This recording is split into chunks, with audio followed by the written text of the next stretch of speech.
Imagine the perfect sunset, the kind that paints the Bahamian sky in shades of bruised purple and gold. You're sitting at the Abaco Inn, the salt air is warm, and you're sipping a drink with your soulmate. For Lynette Hooker, this wasn't just a vacation, it was a dream. But in the next 60 minutes, that dream didn't just end. It vanished into the black depths of the Atlantic, leaving behind a trail of contradictions that are currently blowing a hole through her husband's story. We've all heard the official version, the tragic accident, the distraught husband. But here at the American Crime Bureau, we don't look at the version they want us to see. We look at the data, and the data from Elbow Cay is screaming. Let's talk about the photo, the Joe photo. For days, the timeline was a blurred mess of he said, she said. Brian Hooker told authorities, told fire and rescue, and told anyone who would listen that they left the resort late. He pushed the time back. He wanted it to be dark. He wanted the narrative to be about two people lost in the shadows of a treacherous sea. But a local fisherman named Joe was just trying to send a nice picture to his mother. He snapped a shot of the pool area at exactly 6:34 p.m.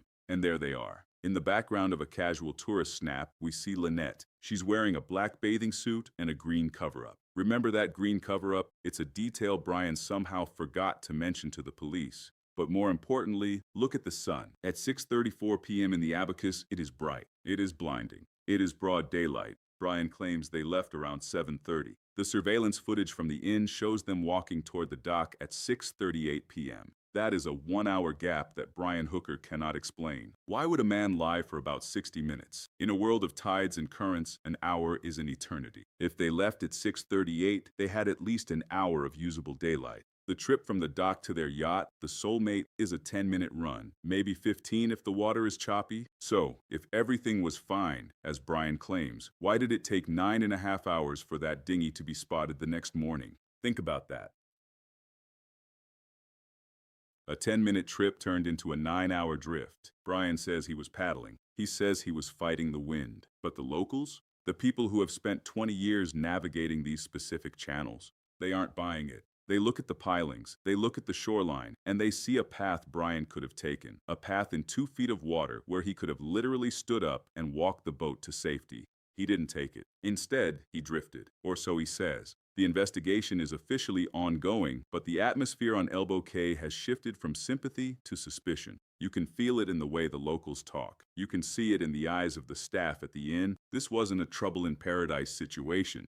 This was paradise lost in the most calculated way possible. And as we dig deeper into the bartender's records and the daughter's heartbreaking discovery on the boat, the image of the grieving soulmate begins to crack. We aren't just looking for a missing woman anymore. We are looking for the truth behind a timeline that was designed to deceive. The sun didn't go down on Lynette Hooker because of a navigation error. The sun went down because someone decided it was time for her to disappear. And we are just getting started. When you're investigating a disappearance, you look for the unremarkable.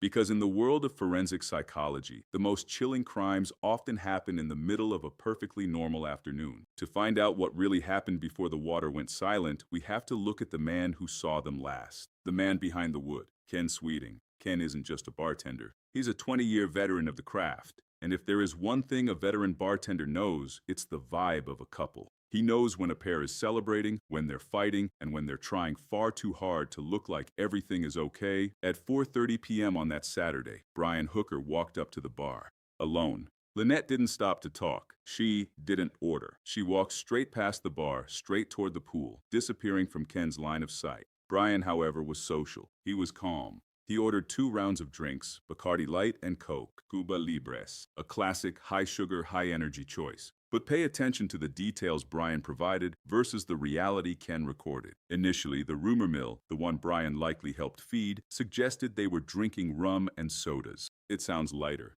It sounds like a casual boater's drink. But Ken corrected the record. It was Coke, and he served them 4 of them. 2 rounds. An hour and a half later, Brian returns. This time he's shirtless. He's just come from the pool or the ocean. He's apologetic. "I'm sorry," he tells Ken. "I know it's getting close to dinner time. I shouldn't be up here without a shirt." Does that sound like a man on the verge of a crisis? It sounds like a man performing the nice guy. He's establishing a rapport. He's making sure the bartender remembers him as the polite, slightly buzzed, shirtless American who was just enjoying his vacation. He even commented on how fast the service was, despite the resort being packed with nearly 200 people. He wanted to be seen. He wanted to be liked. But here is the contradiction that should make the hair on your neck stand up. If Brian was buzzing, as Ken described, if he was in such a good mood that he felt the need to apologize for his lack of a shirt, then why does his story turn so dark the moment he leaves the resort? Ken saw no wrath.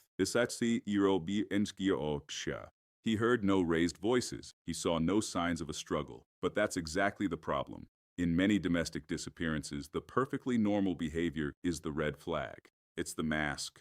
While Brian was playing the part of the happy tourist at the bar, Lynette was down by the pool, silent and largely unseen by the staff. We have to ask ourselves, was she silent because she was relaxing, or was she silent because the tension on that yacht, the Soulmate, had already reached a breaking point? Ken Sweeting's testimony provides us with the before. It gives us a man who is calm, calculated, and seemingly without a care in the world. But as a bartender for 20 years, Ken knows when a story doesn't add up. And when he found out what happened just hours after that last Cuba Libre was served, he was more than shocked. He was suspicious. Because in Elbow Cay, people don't just drift away. The wind that night was blowing at 20 knots. If you're in a dinghy and the motor dies, you don't just sit there for 9 hours if you're a capable man.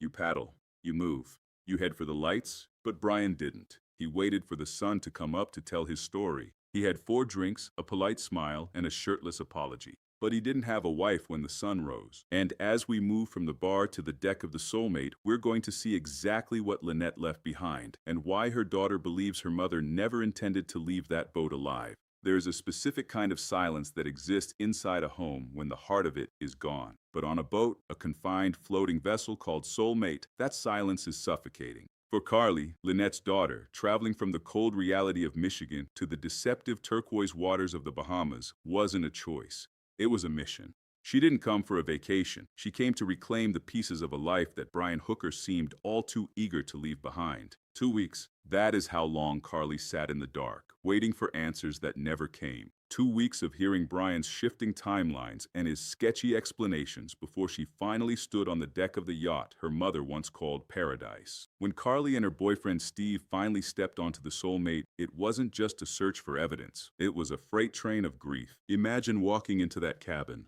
the scent of your mother's perfume still lingering in the humid air, her clothes still folded. Her life paused mid-sentence. Brian had already fled. He had gone back to Sacramento, claiming he needed to aid his sick mother. It's the Isuri or Chiwentai, said Strach. He left the search. He left the island. He left the woman he called his soulmate behind in the water, and he left her belongings to rot in the sun. But what Carly found on that boat tells a story that Brian's accident narrative tries to bury. She found the necklace, a gold chain with a diamond L. Lynette wore it every single day. It was her signature. In the world of last moments, people rarely take off their most cherished jewelry before a quick dinghy ride back to the boat. And yet there it was, sitting in the cabin, left behind. Then there were the headbands. Lynette loved her headbands. To anyone else, they're just accessories. To a daughter, they are the fabric of a mother's identity. Carly walked off that boat wearing one, a heartbreaking attempt to stay connected to a woman who was fast becoming a ghost in the eyes of the law. But it was the picture frame that broke the remaining strength Carly had left. Down in the hold, Carly found a small, hand-painted picture frame. She had painted it herself and given it to her mother as a gift. It was a token of their bond, a piece of home carried across the ocean. Seeing that frame, sitting undisturbed while her mother was missing in the deep, solidified everything Carly already suspected. This wasn't a woman who fell into the sea while trying to navigate a dinghy. This was a woman whose life was still fully present on that boat, even if she wasn't. And then there is the behavior of the grieving husband during the search. According to the fire and rescue teams, while the Bahamian locals were launching boats and risking their lives to find Lynette, Brian wasn't asking about search grids. He wasn't asking how many divers were in the water. He wasn't demanding a command post. He was asking about the dinghy. He wanted his boat back. He wanted the property secured. He was texting Carly, telling her to get through this, honey, acting as if the loss was an inevitable conclusion rather than a missing persons case that required every second of his attention. Carly's stoicism on that dock at the Abaco Inn is a testament to her strength, but her words are a direct indictment of Brian Hooker. She stood where her mother stood for the last time and looked at the water. She saw the shallow flats. She saw the shoreline that was only feet away. And she said what the world is thinking. His story has been garbage from the beginning. Nope, she the derderis si inchir dias. Why did he move the yacht after she disappeared? If you lose someone at sea, you stay exactly where you are. You keep your lights on. You become a beacon. You don't pull anchor and relocate, making it impossible for a lost swimmer to find their way home. Brian Hooker didn't act like a man who lost his wife. He acted like a man who was clearing a crime scene. As we move from the emotional wreckage on the Soulmate to the forensic reality of the Bahamian currents, the garbage story Brian told is about to meet the cold, hard wall of physics. In the world of high-stakes investigations, people lie, but physics is honest. Physics doesn't have a motive, and it certainly doesn't have a sick mother in Sacramento to run back to. When we look at the geography of Elbow Cay and the specific waters between the Abaco Inn and the anchorage of the Soulmate, the story Brian Hooker told doesn't just lean toward being suspicious, it becomes physically impossible. Let's dismantle the drift theory. Brian claims that after leaving the resort, something went wrong. He suggests a narrative of a motor failure, a tragic fall, and then a grueling 9-hour ordeal where he was paddling against the elements, unable to save his wife or reach safety. But let's look at the map. Let's look at the lay of the land that Carly and Steve saw for the first time. The trip from the Abaco Inn dock to where the Soulmate was moored is a short, direct shot. If you are in a dinghy, what boaters call a tender, you are in a highly maneuverable, lightweight vessel. These boats don't need 20 feet of water to operate. They don't even need 5. A tender can run in 18 inches of water. As Steve, Carly's boyfriend, pointed out with chilling clarity, if they were outside the pilings of the White Sound Channel, the water to the left was shallow. We are talking 2 to 3 feet deep, even at high tide, even with the 20-knot winds Brian mentioned. Think about the height of an average man. Brian Hooker is tall. If the boat was drifting, or if Lynette had truly fallen over in that area, Brian wouldn't have needed to paddle for 9 hours. He could have stepped out of the boat. He could have stood up. The water would have barely reached his waist. He could have walked the boat to the shoreline. He could have carried his wife to the beach. The shore was right there. It was a constant, visible safety net. But Brian didn't go to the shore. He claims he drifted across the waterway, a distance of about 4 to 6 miles. Now, the locals, the men who have spent their entire lives reading these currents, say that even if the motor was dead and even if he was paddling poorly, that distance should have taken 2, maybe 3 hours max, not 9. Where was Brian Hooker for those other 6 hours? What was happening in the dark, out past the pilings, while the lights of the Abaco Inn were still visible on the horizon? The missing hour we talked about in part 1 now becomes a missing night. If they left at 6:38 p.m., as the surveillance suggests, and he wasn't spotted until the next morning, we aren't just looking at a timeline error. We are looking at a massive, unaccounted-for block of time where Lynette Hooker vanished into a sea that was, in many places, shallow enough to stand in. And then there is the wind. Brian mentioned the wind was blowing hard, using it as an excuse for why he couldn't control the boat. But if the wind is blowing you away from your destination, you don't paddle against it into the open ocean. You paddle with it toward the nearest piece of land. In the Abacos, you are surrounded by land. You are never truly lost in a channel like that unless you choose to stay lost. The Bahamian people are some of the most helpful, observant mariners in the world. They know their water. And to a man, they have told investigators the same thing. Brian's story is garbage. It defies the logic of the tides. It defies the geography of the Cay. Why would a man stay in a boat for 9 hours, paddling aimlessly, when he could have reached help in 60 minutes? Why would he move the Soulmate the next day, changing the scene of the home base Lynette would have been looking for if she were still swimming? The geography tells us that Lynette didn't have to drown. The water wasn't deep enough, the shore wasn't far enough, and the time wasn't short enough to justify her disappearance. The only thing deep about this case is the hole Brian Hooker is digging with every sketchy detail he provides. And as he sits in Sacramento, thousands of miles away from the crime scene, he thinks he's escaped the reach of the Bahamian authorities. But he hasn't escaped physics. And he hasn't escaped the final damning chapter of his own character. If you're innocent, you don't run. You stay until every stone is turned. You stay until your hands are raw from searching the shoreline. But Brian Hooker? He didn't stay. Before the ink was even dry on the witness statements, before the Bahamian authorities could even process the data from the surveillance cameras, Brian was gone. He boarded a plane and flew back to Sacramento, California.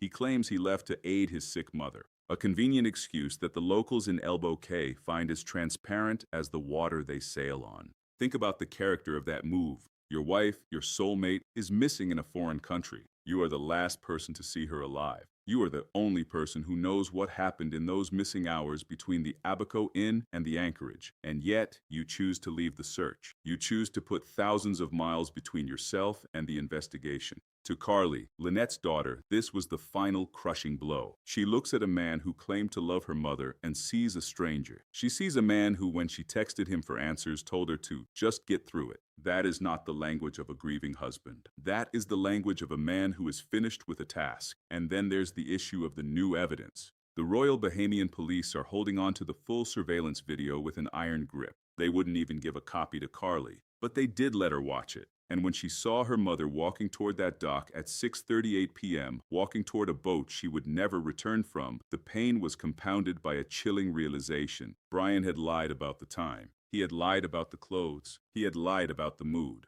The police haven't charged him yet. In the Bahamas, the wheels of justice can turn slowly, especially when dealing with foreign nationals and complex maritime law. But Brian Hooker should not mistake silence for safety. The investigation is very much alive. Authorities are looking at the USMC tattoo on his left shoulder, clearly visible in the Joe photo. They are looking at the bartender's records. They are looking at the fact that Brian was more concerned about getting his dinghy back than finding his wife's body. Every data point is being fed into a forensic model that says this was no accident. What happened on the Soulmate? Was it a fight over the sick mother back home? Was it a heat-of-the-moment tragedy that Brian tried to cover up with a 9-hour drift?